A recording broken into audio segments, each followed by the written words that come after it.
காங்கிரஸ் கட்சியினுடைய மிக முக்கியமான தலைவரான திரு ராகுல் காந்தி அவர்கள் விஜய் அவர்களுடன் தொலைபேசியில் தொடர்பு கொண்டு பேசி அவருக்கு ஆறுதல் தெரிவித்து, நீங்கள் கவலை அடைய வேண்டாம், நீங்கள் நம்பிக்கையோடு இருங்கள், உங்களோடு நாங்கள் இருக்கிறோம் என்பது போல உரையாடியதாக பத்திரிகைகளிலே செய்தி வெளிவந்தது.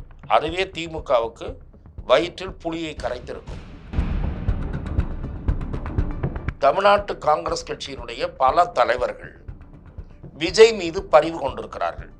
விஜய் ஒரு கவனிக்கத்தக்க அரசியல் சக்தி என்று பார்க்கிறார்கள். இந்த ஆட்சியால் காங்கிரஸ் கட்சிக்கு எந்த லாபமும் இல்லை. நம்ம தயவுல பதவி கொண்டுட்டு நம்மள கிழிக்கிற மாதிரி நினைக்கிறாங்க, கருவேப்பிலை மாதிரி பயன்படுத்துறாங்க, யாருக்கும் எதுவும் பண்றதில்லை, மரியாதை இல்லைங்க. முதல்ல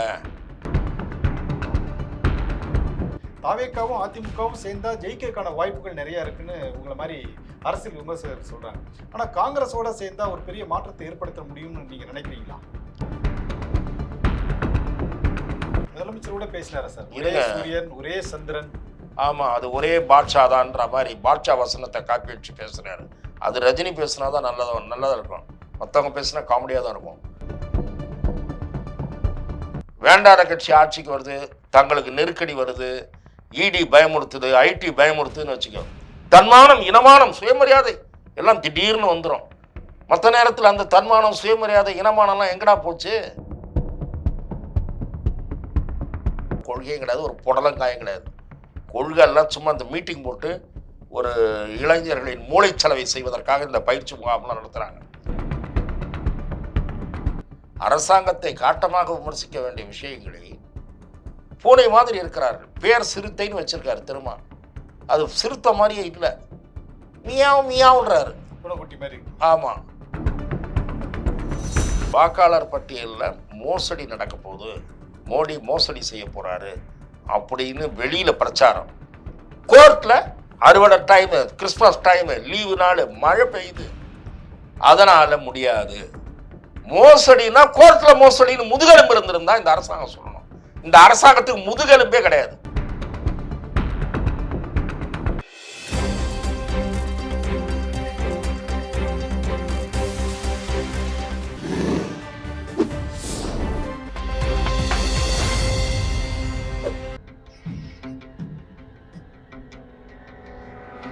தமிழ் அலை நேயர்களுக்கு வணக்கம். இன்றைய சந்திப்பில் நம்மோடு இணைந்திருப்பவர் மூத்த பத்திரிகையாளரும் அரசியல் விமர்சகருமான திரு துக்ளக் ரமேஷ் அவர்கள். வணக்கம். தமிழ்நாட்டுடைய அரசியல் களம் சற்று மாற்றத்தை ஏற்படுத்தி கொண்டிருக்கிற மாதிரி ஒரு சூழ்நிலை இருக்கு. ஏற்கனவே கரூர் சம்பவத்தின் போது விஜய் கூட காங்கிரஸுடைய முன்னாள் தலைவர் ராகுல் காந்தி பேசின சம்பவம் ஒரு சலசலப்பை ஏற்படுத்தியது. அதை திமுக அது ஒரு நெருக்கடிக்கு உள்ளாக்குன ஒரு சூழ்நிலை கூட இருந்துச்சு. திமுக காங்கிரஸ் எங்களோட தான் இருக்கு அப்படின்னு பதில் சொல்ற அளவுக்கு ஒரு சூழ்நிலை உருவாக்கிச்சு. இப்போ புதுசா நவம்பர் 15ஆம் தேதியிலிருந்து காங்கிரஸுடைய மேல்மட்ட தலைவர்கள்லாம் கூடி 2026ஆம் ஆண்டு யாரோட கூட்டணி வச்சுக்கலாம் அப்படிங்கிற ஒரு பேச்சுவார்த்தை நடத்தலாம் அப்படின்னு ஒரு முடிவு பண்ணியிருக்காங்களா? அதை எப்படி பார்க்குறீங்க சார்? இன்றைய தினம் டைம்ஸ் ஆஃப் இந்தியா பத்திரிகையில் அதனுடைய மூத்த செய்தியாளர் அது சம்பந்தமாக ஒரு கட்டுரை எழுதியிருப்பதை நான் பார்த்தேன். அதுவும் காங்கிரஸ் சோர்சஸ் என்று காங்கிரஸில் இருக்கக்கூடிய பிரமுகர்களோடு பேசி அவர்களை கோட் செய்து 15 பேர் கொண்ட ஒரு குழு தமிழகத்தின் பல்வேறு மாவட்டங்களுக்கு சென்று காங்கிரஸுக்கு அதிக வெற்றி வாய்ப்புள்ள தொகுதிகளை ஆராய்வதோடு கூட்டணி குறித்து கட்சியினுடைய நிர்வாகிகள் கருத்தையும் கேட்க இருக்கிறது என்பது அந்த செய்தி கட்டுரையினுடைய மைய பொருள். நீங்கள் எந்தெந்த தொகுதிகளில் கூடுதலாக வெற்றி வாய்ப்பு இருக்கிறது என்பது தொடர்பாக நிர்வாகிகளுடன் பேசுவதில் எந்த விதமான ஒரு மாற்று கருத்தும் இல்லை. ஆனால் கூட்டணி தொடர்பாகவும் நிர்வாகிகள் மனநிலை என்ன, சிந்தனை ஓட்டம் என்ன என்று கேட்கப் போகிறார்கள் என்று அந்த செய்தி காங்கிரஸ் நிர்வாகிகளிடம் பேசி ஊர்ஜிதப்படுத்தி வெளியிடப்படுகிற செய்தி. அப்படியானால் திராவிட முன்னேற்ற கழகத்துடன் ஆன கூட்டணி தொடர்கிறது என்று செல்வ பெருந்தகை போன்றவர்கள் கூறி வருவது உறுதியான செய்தி அல்லவா என்கிற கேள்வி முதலில் எழுகிறது. திராவிட கழகமே அதானே சொல்லுது. திராவிட முன்னேற்ற கழகமே காங்கிரஸ் எங்களோட தான் கூட்டணியில் இருக்கிறாங்க. ஆமா, நீங்கள் சொன்னது போல கரூர் பெருந்துயரத்துக்கு பிறகு காங்கிரஸ் கட்சியினுடைய மிக முக்கியமான தலைவரான திரு ராகுல் காந்தி அவர்கள் விஜய் அவர்களுடன் தொலைபேசியில் தொடர்பு கொண்டு பேசி அவருக்கு ஆறுதல் தெரிவித்து, நீங்கள் கவலை அடைய வேண்டாம், நீங்கள் நம்பிக்கையோடு இருங்கள், உங்களோடு நாங்கள் இருக்கிறோம் என்பது போல உரையாடியதாக பத்திரிகைகளிலே செய்தி வெளிவந்தது. அந்த செய்தியை தாவேகா தரப்பும் மறுக்கவில்லை, காங்கிரஸ் தரப்பும் மறுக்கவில்லை. அதுவே திமுகவுக்கு வயிற்றில் புலியை கரைத்திருக்கும்.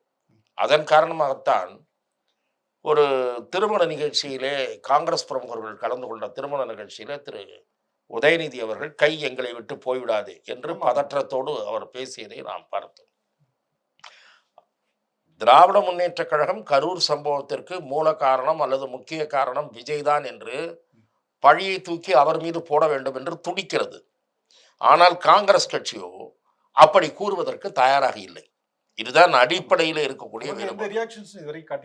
அடிப்படையில் இருக்கக்கூடிய வேறுபாடு. இங்கே இருக்கக்கூடிய செல்வ பெருந்தகையை தவிர நான் பார்த்தவரை தமிழ்நாட்டு காங்கிரஸ் கட்சியினுடைய பல தலைவர்கள் விஜய் மீது பரிவு கொண்டிருக்கிறார்கள். விஜய் ஒரு கவனிக்கத்தக்க அரசியல் சக்தி என்று பார்க்கிறார்கள். செல்வ பெருந்தகை திமுகவுக்கு கடமைப்பட்டவராக இருக்கிறார். அதாவது சொல்லுவாங்களே, பேய்க்கு வாழ்க்கப்பட்டா பணம் தனிதானன்ற மாதிரி பேய்க்கு வாழ்க்கப்பட்ட மாதிரி அவர் திமுகவுக்கு வாழ்க்கப்பட்டிருக்காரு. திமுகவுக்கு கடமைப்பட்டவராகிட்டார். அது ஏன் என்பது reasons best known to him. அவருக்கு தான் தெரியும் அவருக்கு என்னென்ன காரியங்கள் நடக்குது, இல்லை அவருக்கு என்ன சாதகமான சூழல் அவருக்கு நிலவுது, கட்சிக்கு நிலவல அப்படின்னு காங்கிரஸ் நண்பர்கள் என்னிடம் தனிப்பட்ட முறையில் புலம்புறாங்க. நான் காங்கிரஸ் சட்டமன்ற உறுப்பினர்கள் மற்றும் நிர்வாகிகள் அடங்கிய ஒரு கூட்டத்தில் நடந்த சம்பவங்களை, நடந்த விவாதங்களை அந்த கூட்டத்தில் பங்கேற்ற 2 பேரிடம் நான் பேசினேன். மேலிட பிரதிநிதி திரு கிரீஷ் சோடங்கர் அவர்கள் பங்கேற்ற 2 கூட்டங்கள். அந்த 2 கூட்டங்களிலேயுமே ஆளுங்கட்சிக்கு எதிராக பலர் விமர்சனம் செய்து பேசியிருக்கிறார்.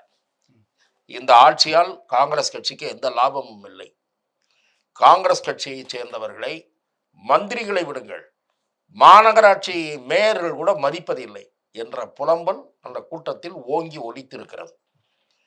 நம்ம சென்னை தலைமைச் செயலகத்தில் இல்லைங்க, நகரசபை வரைக்கும் இதாங்க நிலைமை, புரிஞ்சுக்கிங்க அப்படின்னு சொல்லி கிரீஷ் சோடங்கர்கிட்ட சொல்கிறாங்க.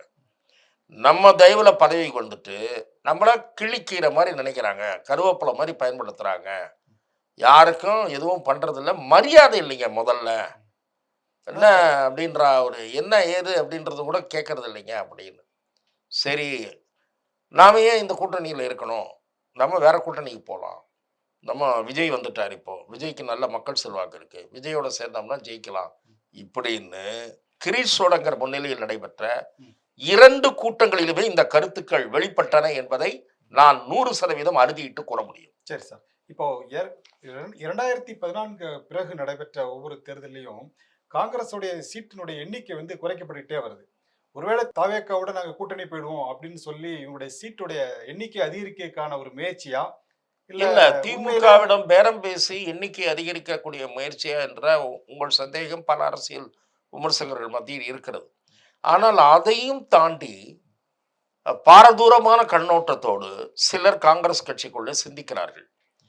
அதிலே மிக முக்கியமாக ஒரு முன்னாள் நாடாளுமன்ற உறுப்பினரிடம் நான் பேசினேன். அவர் சொல்லுகிற கருத்து என்னவென்றால், காங்கிரஸ் கட்சி தனது இழந்த வாக்கு வங்கியை கிட்டத்தட்ட 20% தலைவர் மூப்பனார் காலத்தில் இருந்தது, அது திரும்ப பெற வேண்டுமானால் இதை நாம் பரிசீலிக்க வேண்டும்.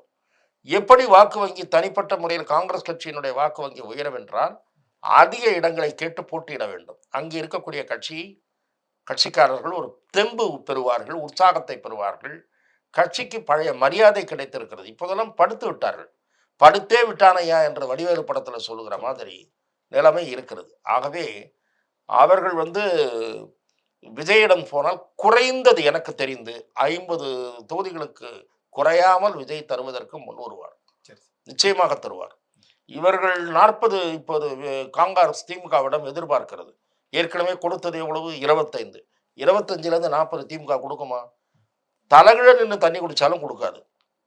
ஏன்னா அவங்க ஏற்கனவே ஆட்சி மீது இருக்கிற அதிருப்தியை உணர்ந்து திமுக புதிதாக 1-2 கட்சிகள் வருமா என்று காத்து கொண்டிருக்கிறது. கூட்டணி இருக்கு, தெம்பா இருக்கும், எங்களை யாரும் அசைக்க முடியாதுன்ற வசனம்லாம் பேசிட்டு இருக்கானே தவிர உள்ளுக்குள்ள உதறல் இருக்கு. அவங்களுக்கு பில்டிங் ஸ்ட்ராங்கா இருக்கு, பேஸ்மெண்ட் வீக்கா இருக்கு. திமுகவுக்கு பில்டிங் ஸ்ட்ராங்கு, பேஸ்மெண்ட் வீக்ன்ற மாதிரி. ஏன்னா அந்த பேஸ்மெண்ட் வீக் என்னன்னு கேட்டிங்கன்னா ஆட்சிக்கு எதிரான அதிருப்தி மனநிலை. ஆனால் கூட்டணின்ற அந்த கட்சிகளை வச்சுட்டு இந்த பில்டிங்கை ஸ்ட்ராங்காக காட்டுறாங்க. அது மக்கள் மத்தியிலேயே அந்த மித்தை ஏற்படுத்தும். மக்கள் மத்தியில என்ன நினைக்கிறாங்க, அவங்க கூட்டணி வலிமையா இருக்கு, இவங்க பாருங்க ஆமா சார். 4 5 பிரிஞ்சு ஏன்னா இருக்காங்க. 2019க்கு பிறகு 2019, 2024, இப்ப 2021 சட்டமன்ற தேர்தல் உட்பட எல்லா தேர்தலும் காங்கிரஸ், திமுக இந்த கூட்டணி வந்து அமோக வெற்றி பெற்றிருக்காங்க. நிச்சயமாக நான் இல்லைன்னு அதனால மறுக்கல. அதனால இந்த கூட்டணியை விட்டு வெளியில போகணுங்கிற ஒரு எண்ணம் வருமா காங்கிரஸ்க்கு? காங்கிரஸ் முடிவு எடுக்க வேண்டும், எடுத்தால் அது நல்லது என்று நான் பார்க்கிறேன். எடுக்க வேண்டும் என்ற கருத்து கட்சிக்குள் இருக்கிறது என்கிறேன். நான் அதான் முடிக்கணும்னு நினைச்சேன். காங்கிரஸை சேர்ந்த எனக்கு என்னால் பெயர் குறிப்பிட முடியும். ஆனால் அவ்வாறு நான் பெயர் குறிப்பிட்டால் அவர்கள் மறுப்பு தெரிவிக்க வேண்டிய நிர்பந்தத்தை ஒருவேளை திமுக ஏற்படுத்தக்கூடும். இப்போது நாடாளுமன்ற உறுப்பினர்களாக இருக்கக்கூடிய 2 பேர் உட்பட, சட்டமன்ற உறுப்பினர்கள் ஒரு 4 5 பேர் உட்பட பல மாவட்ட தலைவர்கள் விஜய் கட்சியுடன் கூட்டணி வைக்க வேண்டும் என்று கூறுகிறார்கள். விஜய் கட்சியுடன் கூட்டணி வைத்தால் அதிக சீட்டு, ஒருவேளை தமிழக அரசியலில் குழப்ப நிலை உருவானால் ஆட்சியில் பங்கும் கிடைக்கும் என்ற ஆட்சியில பங்குன்னு சொல்லியிருக்கிறார். விஜய் ஆட்சியில் பங்கு என்று சொல்லுகிறார்.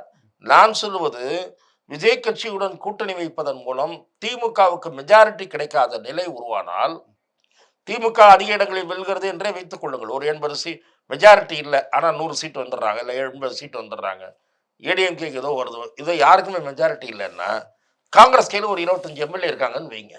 அந்த 25 பேர் கண்டிப்பா யாரா இருந்தாலும் கூப்பிட்டு அவங்க வீட்டுக்கு போய் கூப்பிட்டு மந்திரி பதவி தரான்னுவாங்க. இப்போ அலட்சியப்படுத்துகிற நிலை மாதிரி நிலை மாறிவிட்டு சத்தியமூர்த்தி பவனுக்கு தேடி உதயநிதி ஸ்டாலின் போனோம், அந்த நிலைமை ஏற்பட்டு விடும்.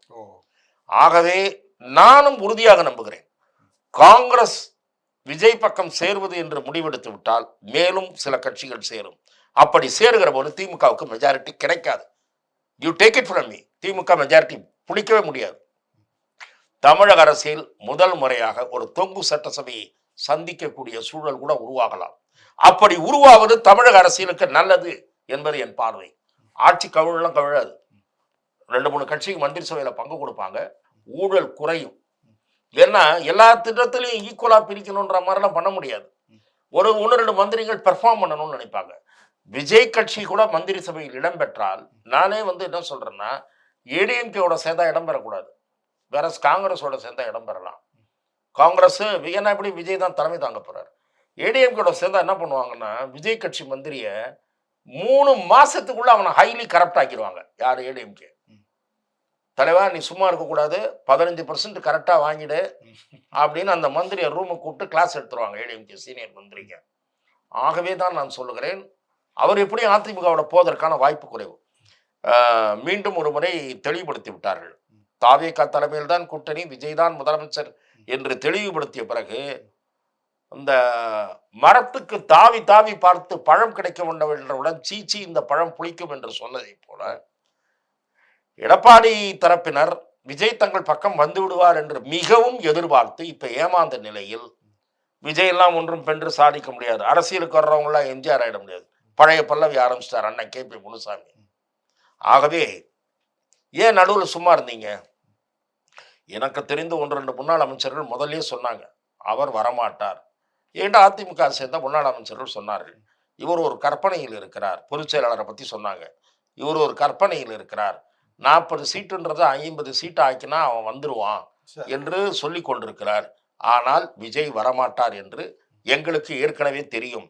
ஆனால் சொன்னால் எதற்கு பொல்லாப்பு, அவரிடம் கெட்ட பெயர் வாங்க வேண்டும், ஆரம்பத்திலேயே அபசகுணமாக பேசுகிறோம் என்று சொல்லுவார் என்று என்னிடம் தனிப்பட்ட முறையில் 1 2 முன்னாள் அமைச்சர்கள் யதார்த்த நிலையை உணர்ந்து சொன்னார்கள். சரி சார், இப்போ நீங்க சொல்றபடியே வச்சுக்கலாம் சார். இப்போ தாவேக்காவோட காங்கிரஸ் போறதுக்கான ஒரு வாய்ப்புகள் இருக்குன்னு சொல்லியிருக்கீங்க, அதை ஏற்றுக்கொள்ளுன்னு வச்சுக்கோங்க.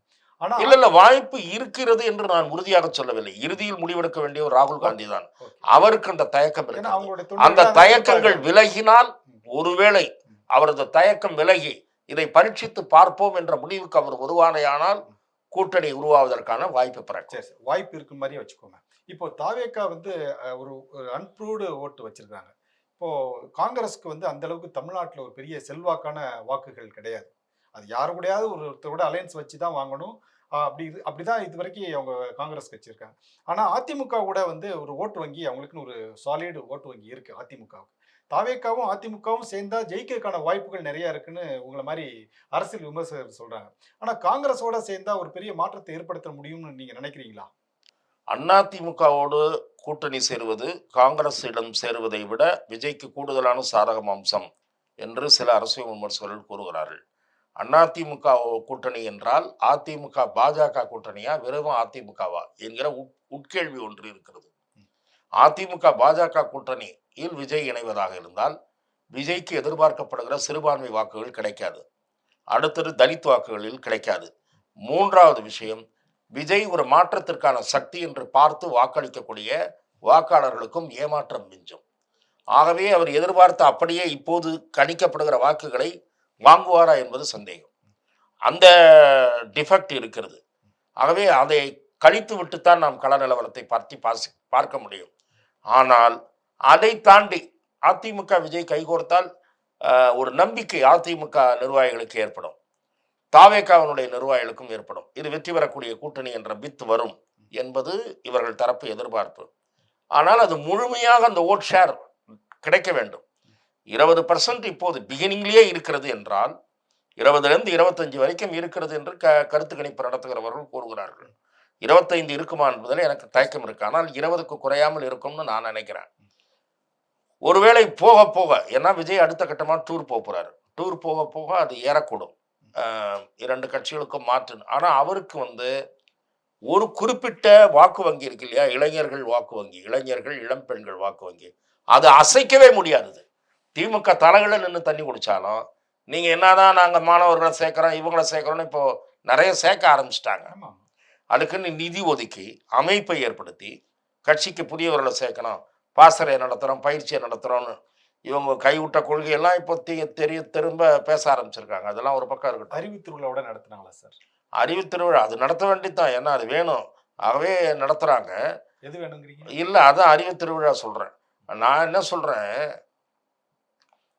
திமுக 75 அறிவு திருவிழா 3 நாள் 4 நாள் பல்வேறு தலைப்புகளில் பல்வேறு ஆட்கள்லாம் பேசுகிறாங்க. முதலமைச்சர் கூட பேசினாரா சார்? ஒரே சூரியன் ஒரே சந்திரன். ஆமாம், அது ஒரே பாட்ஷாதான்ற மாதிரி பாட்ஷா வசனத்தை காப்பி வச்சு பேசுகிறாரு. அது ரஜினி பேசுனாதான் நல்லதாக இருக்கும். மற்றவங்க பேசுனா காமெடியாக தான் இருக்கும். ரஜினி வசனத்தை ரஜினி தான் பேசணும். சிஎம் பேசின காமெடிங்கிறீங்க? இல்லை, காமெடினா நான் என்ன சொல்கிறேன், ஒரே சூரியன் ஒரே சந்திரன் ஒரே திமுக ஒரே வெற்றி, இதெல்லாம் நீங்கள் திமுகவும் ஒரே சீட்டு அதுவும் சொல்ல வேண்டியதானே. 91ல் ஒரே ஒரு சீட்டு தானே ஜெயிச்சிங்க. இப்போ நல்ல ஸ்ட்ராங்கா இருக்காங்க சார். அதுதான் சார். அப்போ நீங்கள் வரலாறுனா எல்லாத்தையும் சேர்த்து தான் பேசணும். இன்னைக்கு தேர்தல் நடந்தா இருங்க, வரலாறுனா எல்லாத்தையும் சேர்த்து தான் பேசணும். அதிமுகவும் படுதோல்வியை சந்திச்சிருக்கு, திமுகவும் மிக மோசமான தோல்வியை சந்திச்சிருக்கு. தோல்வி சந்திச்சு வெற்றியை சந்திக்கிறீங்க. ஆனால் திடீர்னு கொள்கை பற்று, கொள்கை இனமானம், சுயமரியாதை, தன்மானம் எல்லாம் உங்களுக்கு திடீர்னு பொங்கி பிராயிச்சு அப்படியே வழியுது, ததும்பி வழியுது. திமுக கொள்கை அதானே சார்? ஆமாம். எப்போ ஆட்சிக்கு என்ன பண்ணுவாங்க, மத்தியில் ஒரு கட்சியோட ஆட்சியில் இருந்தாங்கன்னு வச்சுக்கங்க, அப்போ என்ன பண்ணுவாங்க, இந்த இந்தி திணிப்பு, மாநில சுயாட்சி எல்லாம் தூக்கி அப்படி பரன் மேலே போட்டுருவாங்க. இது எதுக்கடா இப்போ இதெல்லாம் தேவையில்லாத விஷயம். மத்தியில் 4 மந்திரி நல்ல சீட்டாக பார்த்து வாங்கணுமா, பெட்ரோலியம் வாங்கணுமா, சர்ஃபேஸ் டிரான்ஸ்போர்ட் வாங்கணுமா, துட்டு அச்சமான்னு இருக்கிறத விட்டு இந்த கொள்கையெல்லாம் வச்சுட்டு இதெல்லாம் வச்சுட்டு வேலைக்கு ஆகுமான்னு தூக்கி பரனில் போட்டுருவாங்க. வேண்டாத கட்சி ஆட்சிக்கு வருது, தங்களுக்கு நெருக்கடி வருது, இடி பயமுறுத்துது, ஐடி பயமுறுத்துதுன்னு வச்சுக்கோ, தன்மானம், இனமானம், சுயமரியாதை எல்லாம் திடீர்னு வந்துடும். மற்ற நேரத்தில் அந்த தன்மானம், சுயமரியாதை, இனமானம்லாம் எங்கடா போச்சு? கட்சி ஆரம்பிச்சதுலேருந்து அதானே சொல்லிட்டு இருக்காங்க. கட்சி ஆரம்பிச்சதுலேருந்து இருங்க, கட்சி ஆரம்பிச்சது இல்லை. உங்களுக்கு நான் நேரடியாக, அதாவது என்னை நீங்கள் வந்து இன்னும் கொஞ்சம் தெளிவாக சொல்லுங்க சார்னு சொல்றதுக்காக நான் ஒரு முயற்சி எடுக்கிறீங்க, பாராட்டுறேன். இல்ல என்னன்னு கேளுங்க. இல்ல பேசிட்டு வராங்க, தொடர்ந்து பேசிட்டு வராங்க. மாநில சுயாட்சி பத்தி நம்ம மறைந்த முரசொலி மாறன் இவ்வளவு தட்டி புக்கெல்லாம் எழுதியிருக்காரு. எழுதுனீங்களே, 10 ஆண்டு காலம் மத்தியில் உங்கள் தயவுல 5 ஆண்டு காலம், உங்க முதல் 5 ஆண்டு உங்க தயவுல தான் இருந்தது. 10 ஆண்டு காலம் அட்டை மாதிரி ஒட்டி கொண்டிருந்தீங்களே, அப்ப அந்த மாநில சுயாட்சியில சில விஷயங்கள்லாம் நீங்க சொன்னீங்களே, அதுல ஏதாவது ஒரு கொள்கையை வென்றெடுக்க உங்களால் முடிந்ததா? நோட்டடிக்கிற அதிகாரம், வெளியுறவு, இராணுவம், இதையெல்லாம் தவிர மீதி அதிகாரம்லாம் தூக்கி மாநில அரசாங்கத்திட்ட கொடுத்துடணும். இதான் எங்கள் உயிர் மூச்சு, இதுதான் எங்களுக்கு அண்ணா சொல்லி தந்தார் அப்படிலாம் சொன்னீங்கல்ல. இல்லாத கம்பி கட்டுற கதையெல்லாம் சொல்லிட்டு இருந்தீங்கல்ல 60கள்ல. அந்த கம்பி கட்டுற கதையில ஒண்ணு ஒண்ணு சாதிச்சு காமிச்சோன்னு பண்ணீங்களா? ஆ? பண்ணலைங்கிறீங்க எதுவுமே. எதுவும் பண்ணல. உங்க திராவிட கொள்கைகள்லாம் சும்மா நீர்த்து போய் நெடுநாட்கள் ஆகிவிட்டன. அவங்க சொல்றாங்க தமிழ்நாட்டோட இந்த அளவுக்கு முன்னேறதுக்கு காரணமே திராவிட அது கழகத்தோட ஆமாமா. அதெல்லாம் இப்ப வந்து உங்க ஆளுங்கள்லாம் நீங்க தேர்தல்ல ஓட்டு வாங்கணும்னு வச்சுக்கங்களேன், அப்ப தூக்கி பகுத்தறிவு, நாத்திகவாதம்லாம் தூக்கி செல்ஃப்ல போட்டுருவாங்க. என்ன பண்ணுவாங்க தெரியுமா? நாங்களும் இந்துக்கள் தான். எங்கள் அமைச்சரை பாருங்கள். பட்டை பட்டையாக ஊதி அடித்துக்கொண்டு சபரிமலைக்கு கிளம்பி விட்டார். அப்படின்னு சேகர் பாபுவை காட்டுவீங்க. இப்ப எல்லாரும் பாதி முக்காவாசி பேர் திமுக சேகர் பாபு மாதிரி தான் இருக்குன்னு வைங்க. முன்ன கலைஞர் காலத்திலேயாவது இப்படி பளிச்சுன்னு வர்றதுக்கெல்லாம் பயப்படுவாங்க. ஏன்னா அவருக்கு நக்கல் அடிப்பார். நெத்தியில் என்ன ரத்தம் வழியுதுன்னுவார். என்னது குங்குமம் வச்சுட்டு வந்தா. இந்துக்களை அவ்வளவு கேவலப்படுத்திய கட்சி தான் திமுக. அப்படியும் ஓட்டு போட்டுட்டு இருக்காங்க இந்துக்கள் பல பேர் விவசாயம் இல்லாமல். என்ன எதற்காக இதை சொல்லுகிறேன் என்றால் கொள்கையும் கிடையாது, ஒரு புடலங்காயம் கிடையாது. கொள்கை எல்லாம் சும்மா இந்த மீட்டிங் போட்டு ஒரு இளைஞர்களின் மூளைச்சலவை செய்வதற்காக இந்த பயிற்சி முகாம்லாம் நடத்துகிறாங்க. இந்த மூளைச்சலவையில் ஒரு சில 100 பேர் மயங்குவார்கள். ஆனால் ஏராளமானோர், பல்லாயிரக்கணக்கானோர் இந்த கொள்கையெல்லாம் இவங்க ஓரங்கட்டி துட்டு சம்பாதிப்பது ஒன்றையே குறிக்கோளாக வைத்துக்கொண்டு நீண்ட நாள் ஆக்கிவிட்டதுன்னு பார்க்குறாங்க. கடமை, கண்ணியம், கட்டுப்பாடு இதெல்லாம் ஊருக்கு சொல்ற வசனம். ஒரே நோக்கம், பணம் பண்ணுவது எப்படி? அதுவும் ஆட்சி அதிகாரம் வாய்ப்பு கிடைக்கும் போதெல்லாம், ஆட்சி அதிகார வாய்ப்பு கிடைக்கும் போதெல்லாம் லட்சாதிபதியாக இருப்பவன் கோடீஸ்வரன் ஆவது எப்படி? சில ஆயிரங்களில் புரள்பவன் லட்சாதிபதி ஆவது எப்படி என்கிற கலையை நன்கு கற்று ஒரு பல்கலைக்கழகம் நடத்துகிற அளவுக்கு அந்த இயக்கத்தை கொண்டு வந்திருக்கிறார்கள். திமுக வந்து தமிழ்நாட்டுக்காக எவ்வளவோ செஞ்சிருக்காங்க. ஆனா நீங்க வந்து பணம் சம்பாதிக்க தான் அவங்களோட நோக்கம் அப்படின்னு ஒரு பெரிய குற்றச்சாட்டை வைக்கிறீங்களே. இல்ல நான் சொல்றது இல்ல பணம் ஆட்சி ரீதியாக ஒவ்வொரு ஆட்சியும் பேருக்கு ரெண்டு விஷயங்களை செஞ்சுதான் ஆகணும். அது திமுகவாக இருந்தாலும் சரி, அதிமுகவாக இருந்தாலும் சரி. அதுல நான் விவாதத்திற்கு கூட தயாராக இருக்கிறேன். திமுக அதிகமாக மக்களுக்கு அதிக நன்மை செய்ததா, புரட்சித் தலைவர் எம்ஜிஆர் செய்தாரா, அம்மா செய்தாரா என்பதை விவாதத்திற்கு கூட நான் தயாரா இருக்கேன். என்ன இன்றைக்கும் நாடு போற்றுகிற, நாடு பேசுகிற, திமுக நினைத்தாலும் நிறுத்த முடியாத திட்டமான சத்துணவு திட்டத்தை கொண்டு வந்தவர் மக்கள் திலகம், மனிதநேய சிற்பி, பண்பாளர், கொடைவள்ளல் எம்ஜிஆர். நீங்க என்ன பேசுனீங்க? கடந்த காலம்லாம் நம்ம பேசணும்னா விவாதம் எங்கோ திசை திரும்பி போயிடும். மதிய உணவு திட்டம் கொண்டு வந்தாரு. அந்த மதிய உணவு, அதான் நான் சொல்றேன் சார், அந்த மதிய உணவு திட்டத்தை கொண்டு வந்த புரட்சித் தலைவர் எம்ஜிஆர் கொண்டு வந்த போது இது குழந்தைகளை பிச்சைக்காரர்களாக்குகிற, தத்தேந்த வைக்கக்கூடிய திட்டம் என்று பேசி முரசொலியில் அச்சாகி இருக்கிறது. நான் வேண்டுமானால் நிரூபிக்க தயாராக இருக்கிறேன். அப்படி பேசிய கட்சி திமுக. இன்றைக்கு அந்த திட்டம் மக்கள் மத்தியிலே எம்ஜிஆருக்கு அழியாத புகழை தேடி தந்திருக்கிறது என்பதை உணர்ந்து காலை உணவு சிற்றுண்டி திட்டத்தை இன்றைய முதலமைச்சர் கொண்டு வந்திருக்கிறார். நான் அதை வரவேற்று பேசியிருக்கிறேன். ஆகவே நான் என்ன சொல்கிறேன், மக்களுடைய நினைவில் பதிகிற, நினைவில் நீங்காத இடம்பெறுகிற திட்டமாக இருக்க வேண்டும். 69 நீங்கள் சமூக நீதி பேசுகிறீர்கள். சமூக நீதி பேசுகிற உங்கள் கட்சி சாதிக்காததை செல்வி ஜெயலலிதா தான் சாதித்தார். 69% இடஒதுக்கீட்டிற்கு அரசியல் சட்ட பாதுகாப்பு. இன்றைக்கு சில மாநிலங்களிலே அந்த இடஒதுக்கீட்டின் அளவை உயர்த்துவதில் சிக்கல் ஏற்படுகிறது.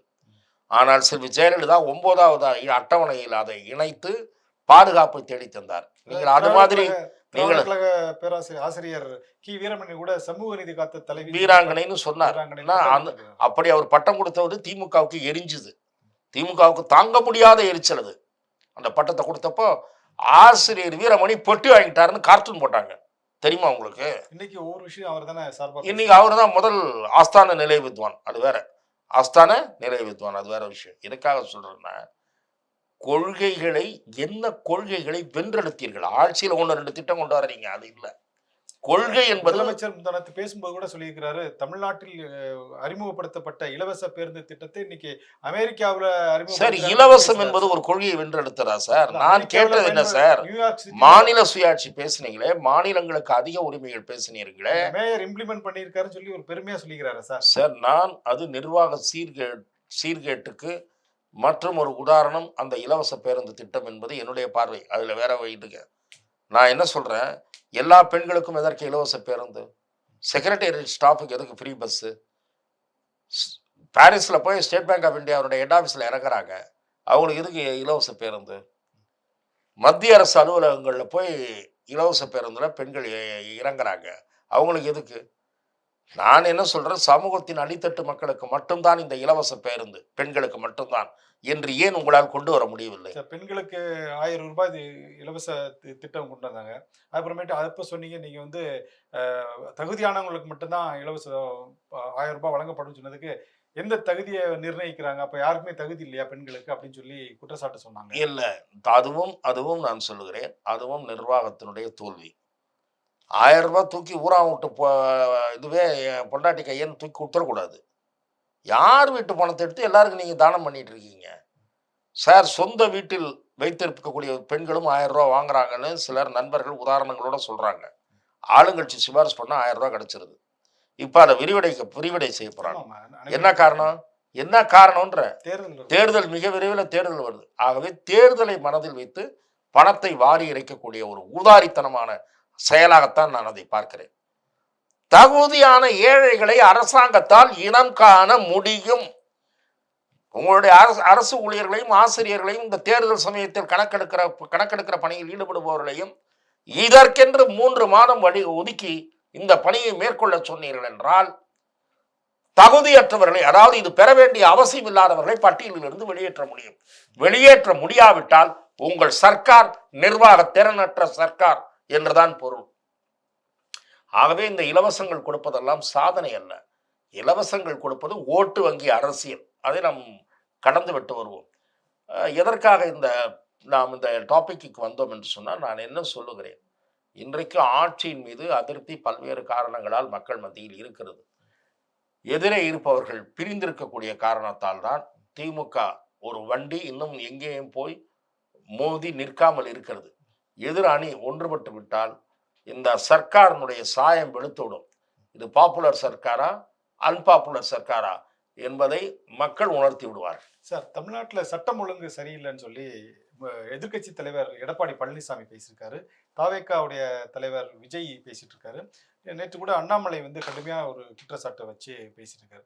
ஆனால் அந்த திமுகவுடைய கூட்டணியில் இருக்கக்கூடிய கம்யூனிஸ்ட் கட்சிகள், அதாவது அதிமுக ஆட்சியில் இருந்துச்சுன்னா ஒரு சின்ன பிரச்சனைனாலும் கடுமையாக பொங்கி எழக்கூடிய கம்யூனிஸ்ட் கட்சிகள் வந்து இப்போ வாய் திறக்காம மௌனமா இருக்காங்களே, என்ன நினைக்கிறீங்க சார்? இல்லை, கம்யூனிஸ்ட் கட்சிகள் மட்டும் இல்லை, சகோதரர் திருமாவளவன் இவர்களெல்லாம் இவ்வாறு ஒரு என்ன சொல்வது, அரசுக்கு பாராட்டு தருவதற்கு காட்டுகிற ஆர்வத்தை விட பொதுமக்கள் சம்பந்தப்பட்ட சீரியஸான விஷயங்களில் வருடி கொடுக்கிற போக்கை கையாளுவது என்பது துரதிருஷ்டவசமானது.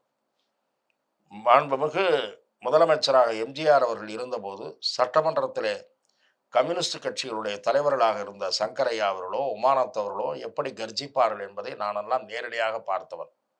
எப்படி பேசுவார்கள். ஆனால் இன்றைக்கு கம்யூனிஸ்டுகள் கீச்சு குரலில் பேசுகிறார்கள்.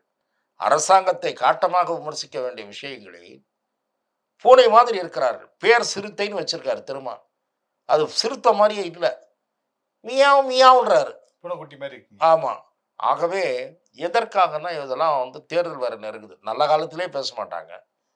இரண்டாவது, சில தகவல்கள், கேள்விப்படுகிற தகவல்கள் ஆரோக்கியமானவையாகவும் இல்லை.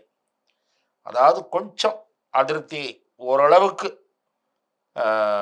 வெளியில் தெரிகிற மாதிரி வார்த்தைகளில் பேசிவிட்டால் பலமான கவனிப்பு நடைபெறுகிறது என்கிறார்கள்.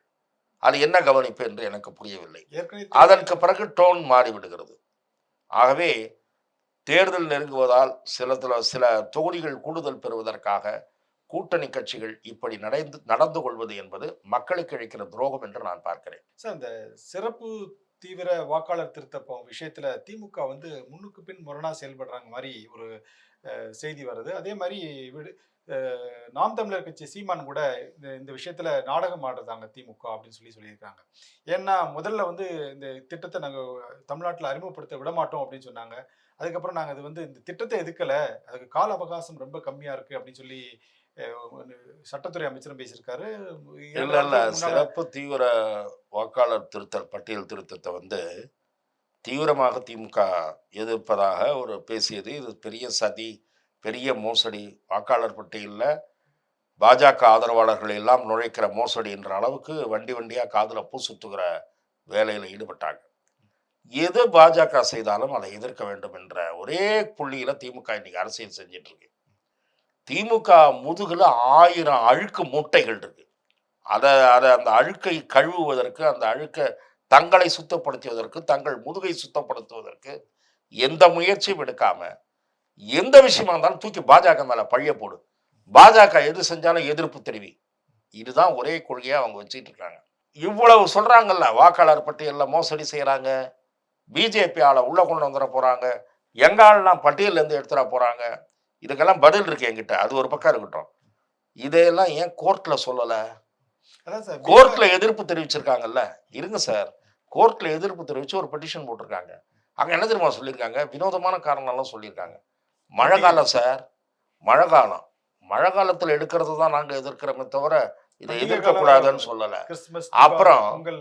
பண்டிகை வருது சார். மழை காலம் சார். அறுவடை காலம் சார். இதுதான் கோர்ட்ல சொல்றாங்களே தவிர, ஏன்னா இவங்க ஆதாரத்தை காட்டணும். கோர்ட்ல போய் வாய்க்கு வந்ததை மேடையில பேசுற மாதிரி பேசக்கூடாது. பேச முடியாது. கோர்ட்ல கேட்பான். நிக்க வச்சு கேட்பான். Where is the evidence man அப்படின்னு கேட்பான் இவங்க லாயரை. அதுக்கு கபில் சிபல் வச்சு தானே சார் வாதாடுறாங்க. அவங்ககிட்ட பணம் நிறைய இருக்கு சார். எந்த ஒரு கபில் சிபல் இல்லை.